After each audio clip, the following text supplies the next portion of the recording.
Okay. Well, that was weird.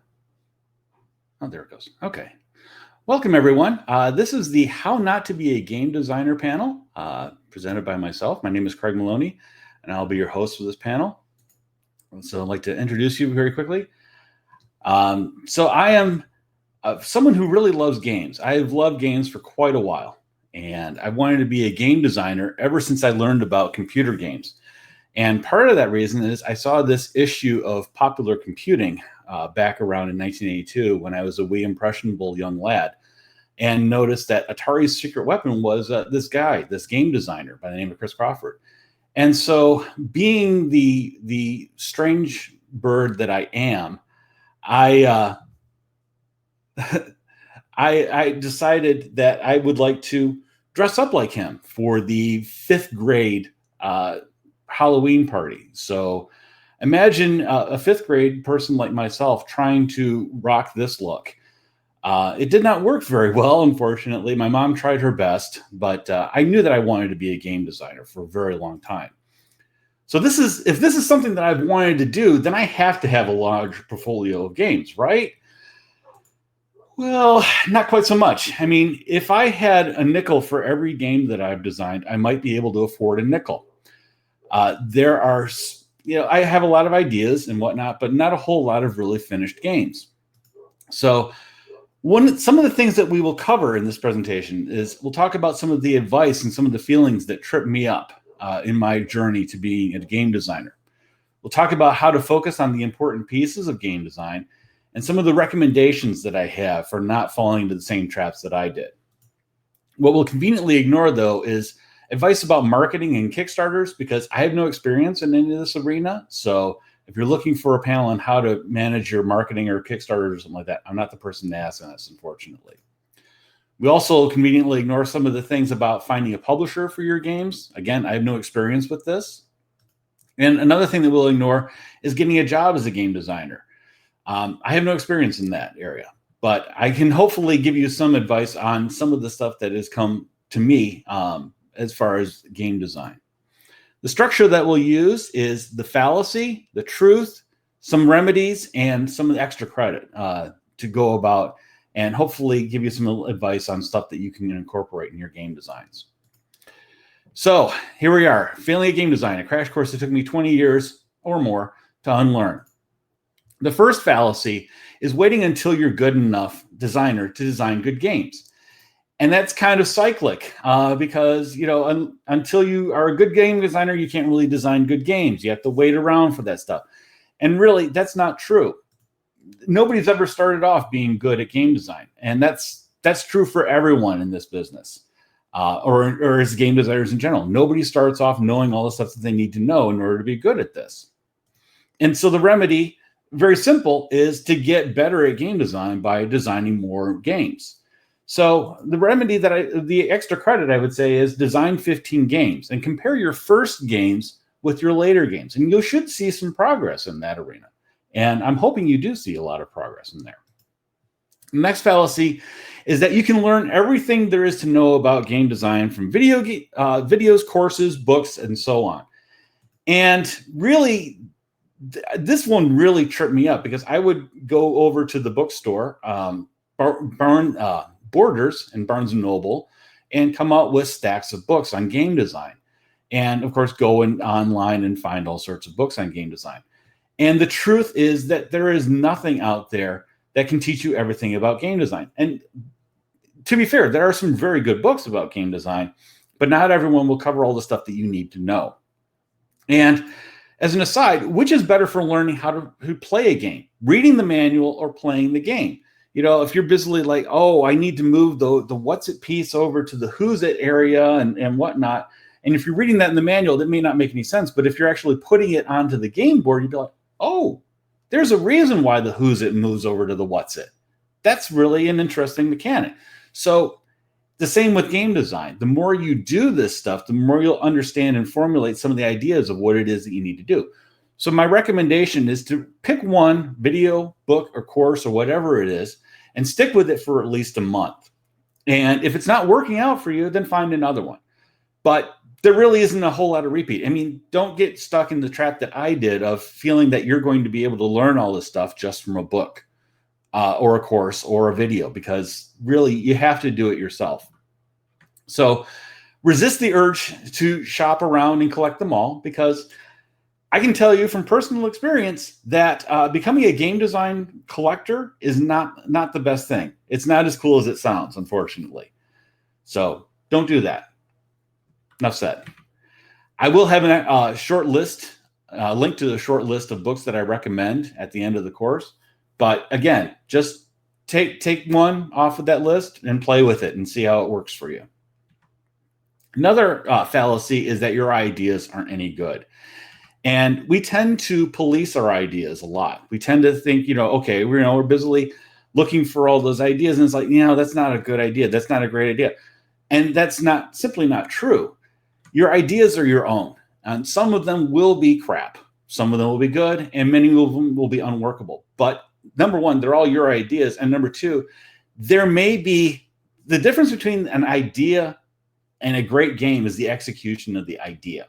So if you can at least come to this and say, okay, maybe this is not necessarily a workable idea, but maybe in the future it could be a really good idea. There's sometimes a really silly idea can be the springboard for another idea.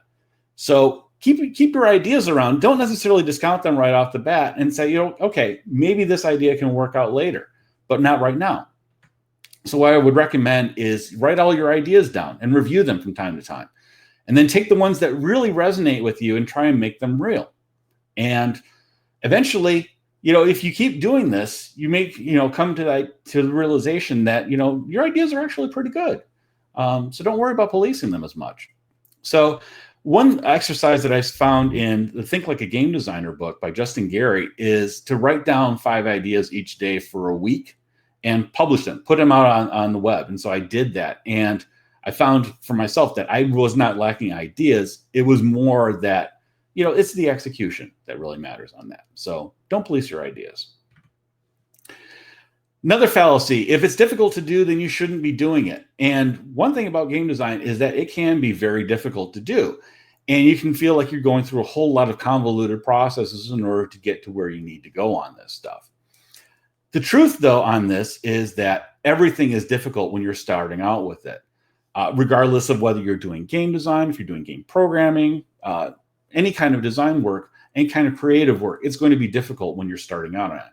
And it's going to continually get a little bit difficult as you go along. And I found for myself that fear, uncertainty, and doubt are definitely my closest companions whenever I'm doing any kind of design work. And I think that's true of any creative endeavor, is that you're always going to be worrying about how you're approaching all this stuff and whether it's going to work out or not. Just, I would say, get comfortable with a lot of that uncertainty as much as you possibly can, because it's always going to be there. So give yourself permission to be comfortable with that. And remember too, that difficulty means that you're pushing into your limits. The more you grow on all this stuff, the more you're going to push into your limits. And that is the way that you really grow with this stuff. So be gentle with yourself, but keep pressing onward is my recommendation with that. Another fallacy is comparing ourselves with others. And boy, howdy, I do this an awful lot. I would start off trying to compare myself. It's like, oh, I'm just starting off with this stuff. And then I'd read folks that have been doing this stuff for 20 plus years. And it's like, oh my goodness, I'm never going to get to this level. They're so great at all the stuff that they're doing in that. And the reason that they're so great at it is because they put in the work to get to there. So I wouldn't necessarily compare yourself with other folks, because your journey is your own. All of our journeys are unique to us. So comparing ourselves to others is really foolishness. Give yourself permission to just be yourself and all of this stuff and not have to worry about how you're competing with other folks. Recognize that you have a unique voice and that you have unique gifts that you're bringing to your design work. And then recognize again that other folks have other paths and that yours is unique to you. So please be courageous and awesome. And yes, I am still working on this one. So do as I say, not necessarily as I do. One of the advice is to play lots of games and play lots of different games. Now, this is good advice. The unfortunate thing what I heard is buy all the games. And so I did a bang up job of buying all the games. I mean, our basement sometimes looks a little bit like Akihabara with all the various games and whatnot that have been purchased over the years. I'm trying to get better about this one. The admonition is that games that you don't play are expensive doorstops. And I know this from personal experience. There are a lot of games that I managed to trade off that I never broke the shrink wrap on because they just sat there for the longest time and they kind of aged out of my system. It's not something I'm proud of, unfortunately, but it's something that happened. So my recommendation, the remedy for this is to find games to play with others. And this sounds completely obvious, but again, it's something that tripped me up. And be okay with letting go of stuff that no longer interests you or that you're not going to play. And there have been times where there have been some really interesting designs and things that have been recommended. It's like, this is a fantastic game. You're going to absolutely love it. If it sits on your shelf, it's not doing anything for you. So even if it's the best, most amazing game on the planet, let it be amazing on your table, not on your shelf. And this is a corollary to this because it took me a long while to figure this out. Sometimes you start realizing that you don't really have an interest in any particular field. And this really bit me with a lot of Euro games because I was told, the Euro games are really amazing in that. And I like Euro games, but there are a lot of Euro games that I really did not have any interest in. And so it's okay not to like every single genre that's out there. So my advice is to keep your gaming radar open, but also keep your shelves more open. I think that's very helpful for you. So another piece of advice is to iterate. And no, that's actually really good advice. So nothing much to say about that. The extra credit on that, though, is that it's about making creative guesses, testing those guesses, and continually making adjustments to the self. So please keep iterating on all of this. One fallacy that really tripped me up was that you must create everything yourself or it isn't game design. And this is a hard one to get around because you feel like, oh, well, if I'm borrowing someone else's stuff, if I'm borrowing someone else's material, then it's not my own game design and whatnot. And this is something that I found was, I needed to shirk off. Because anything where you're creating a game that you want to exist in the world is game design. So whether that be creating mods for an existing game, whether that's using an existing system and adding your own work to that, whether that is something along the lines of, pulling various pieces together, using a game engine. I mean, there were times when I thought that I had to develop everything from scratch. Otherwise, I was just not a really good game programmer. Just toss that all in the bin. You don't need it. I would say just use all the tools, engines, and rules that help you make your games. And don't be too precious about where it all comes from. By all means, do it legally, but don't be too precious about where it comes from. And I'd say for extra credit, build something using an existing open licensed engine. There's plenty of system SRDs, system reference documents out there. There are plenty of game engines like Godot and a whole bunch of other ones like that are available. There's a lot of modding communities as well for level building and that. By all means, use the tools that are available to you. And yes, build a level or a bunch of levels for an existing game as well, if that's something that speaks to you. So the fallacy that I also saw is that the market should decide what games you make. And this is not something that really affected me personally because I didn't really try to market my games, but it's something that kept coming up a lot. And that is, people are busily looking at the market and saying, oh, well, there's this really awesome game that's out there. And this generally manifested itself in folks asking me, like, how do I make World of Warcraft? Or how do I make a Doom or something like that? And it's like, well, you need to be John Carmack to write Doom. Sorry. He's already done that. And I think if you allow yourself to let the market decide what it is that you're going to make, then you're going to do yourself a huge disservice. That said, it depends on what you're looking to do. Because the market is always changing and it's always unpredictable. And so you may invest, 3 to 5 years of your life trying to make some particular thing and then realize, well, there's no market for it because that market's already been filled. So that may not be something that you will end well for you, unfortunately. And in a lot of gaming books, they tend to focus on the market because that is where they are coming from. That is their perspective. And especially in older books, the advice that worked in 1990 isn't true for 2020 and onward, unless it is. And that's it. Unfortunately, markets are incredibly unpredictable in that way. So the market advice may work, it may not work, but I wouldn't necessarily put your focus onto that. Let your creativity work through and build things that speak to you personally. And the truth of it is that many of the classic games that we think of over the years are ones that define their genre. So stuff like The Sims, stuff like Balance of Power, stuff like Civilization, they built their genre. So the really good ones, the ones that stand the test of time, started the whole mess forward. So usually it doesn't happen the other way around. Usually a great game is not defined by the market for it. So I would say, again, make the markets that make the games that you want to make and let the market worry about itself. And remember, I haven't sold a game, so take the advice for what it's worth.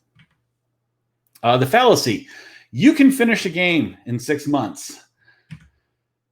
Yeah. Again, some designs take longer than others. I've been working on one particular design for many years now.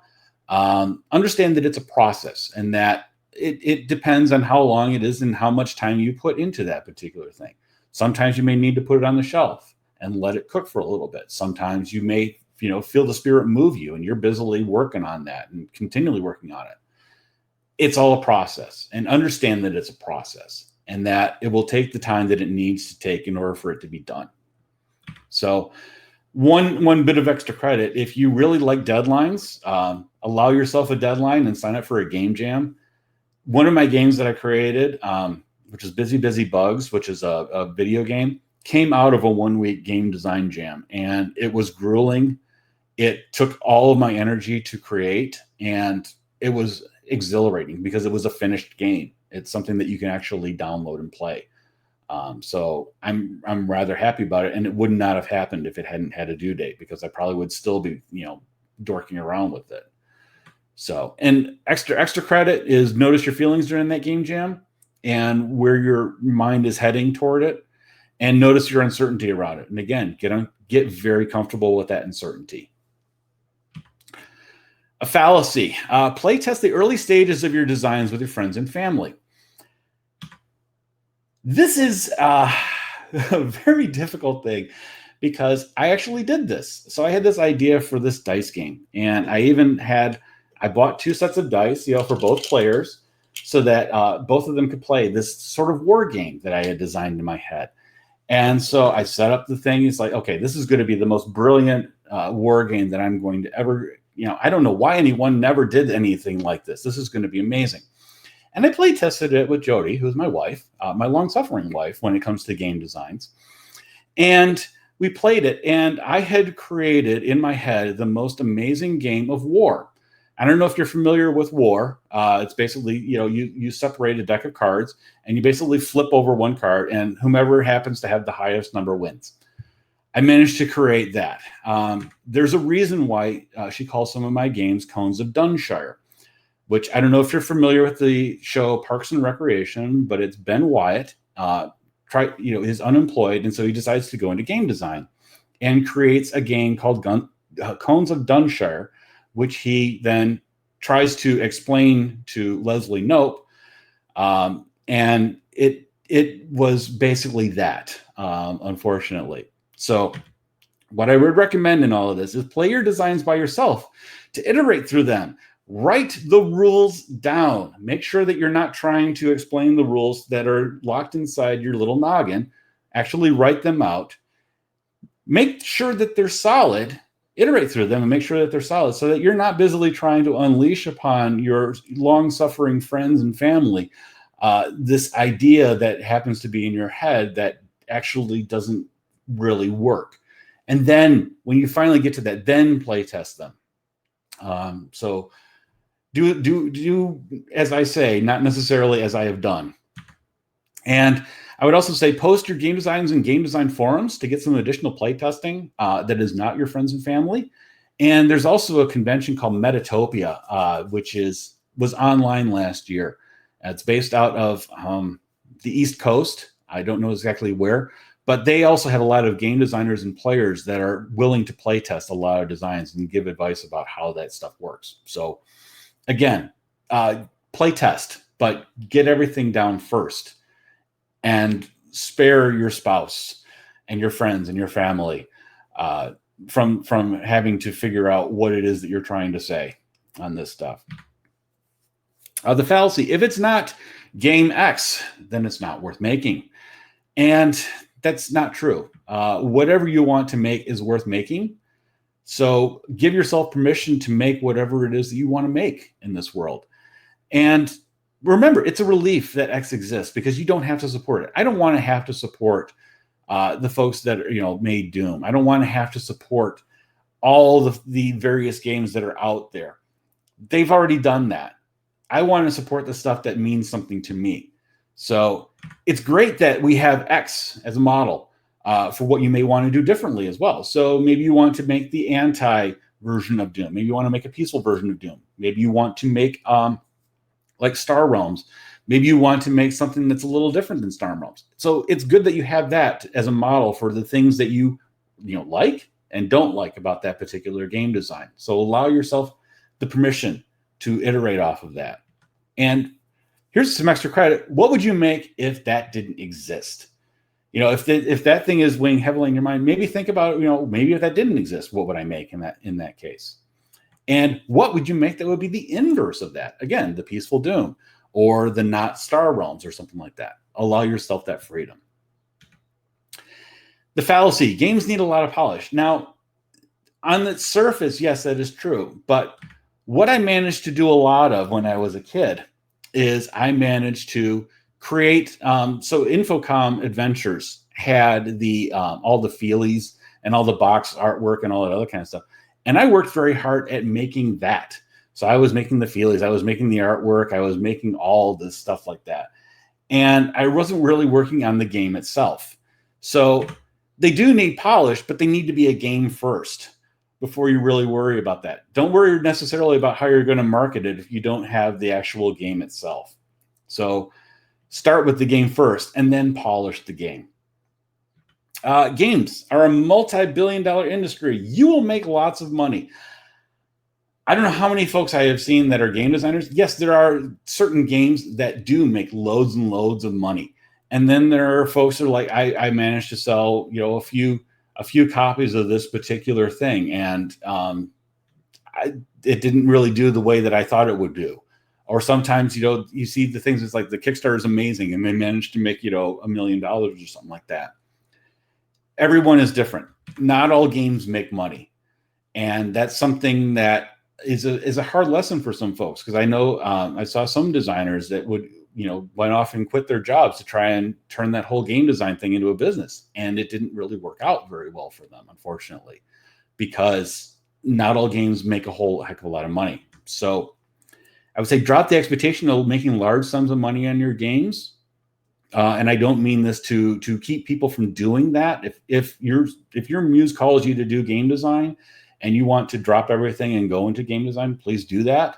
Don't let some guy on the internet basically tell you not to do that. But be advised that not everything is going to make scads of cash. So if it makes money, that's great. And if it doesn't make money, it doesn't mean that it's not good. And I think people have also conflated how much money you make on a game with how good it is. And that's not necessarily the case. There are some great games out there that have not made a whole heck of a lot of money. And the inverse is also true. But I don't let the amount of cash that is flowed from player to publisher be your gauge for how successful or how good something is. And again, play to find out what happens. And this is a rule that comes from Apocalypse World, but it also, I think, is a really good rule for life. Is basically, see what happens. Play to find out what happens, and let things fall where they may. And This is a really big fallacy for a lot of folks, and that is I'm not a game designer until X occurs. So I'm not a game designer until I publish my first game. I am not a game designer until I have a portfolio of games. I'm not a game designer until I have a successful publishing company. I'm not a game designer until whatever it is happens. And the truth is, if you're designing games, then you are a game designer. And I want you to, if nothing else, leave with that advice that you are a game designer and that what you are creating matters. So if this is something that calls to you, by all means, you are a game designer. If you are designing games, no matter how small or insignificant they are, even if they're like a little business card game, if they're, the next Dungeons and Dragons, whatever it is, allow yourself to be a game designer. And I would say, please go out and make some games. And if you want, please send your games to me. I can't guarantee that I'll play it, but I definitely will read it. So by all means, go forth and design your games. So that's all I've got. Thank you very much. If there's any questions, by all means, feel free to ping me and let me know if there's any questions. Here is the book list. I have a link up here of those books, and I will post that also into the Discord chat. So that's at decafbad.net/games/game-design-books. I apologize for the link and how I set it up. It made sense at the time. So if there's any questions. Paul Drury, yes.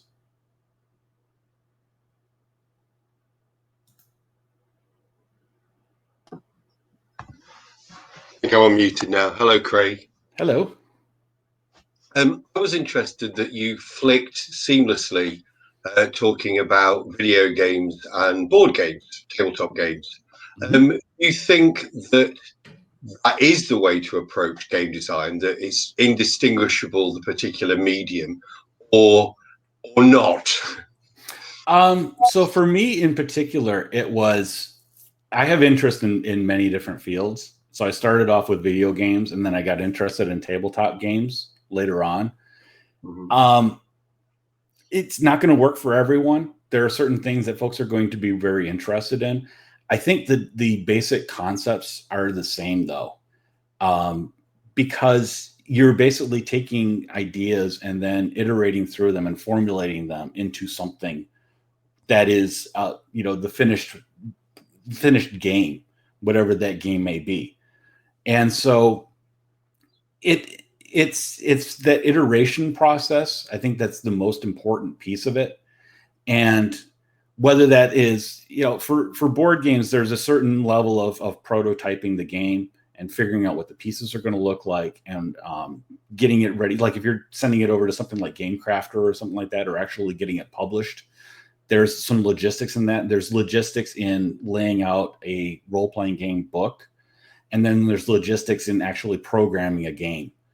And taking all that stuff, but in the depending on whatever that medium is for getting idea to game, is a lot of that is still iteration. A lot of it is still trial and error, and that's the part that I want to impress, is that it's not necessarily the what, it's the process.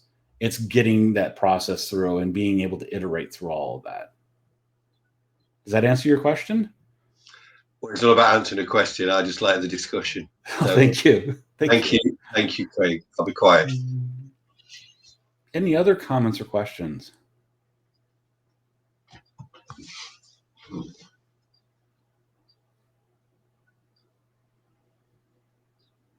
Well, if not, I'm going to stop the recording. So let me do that real quick.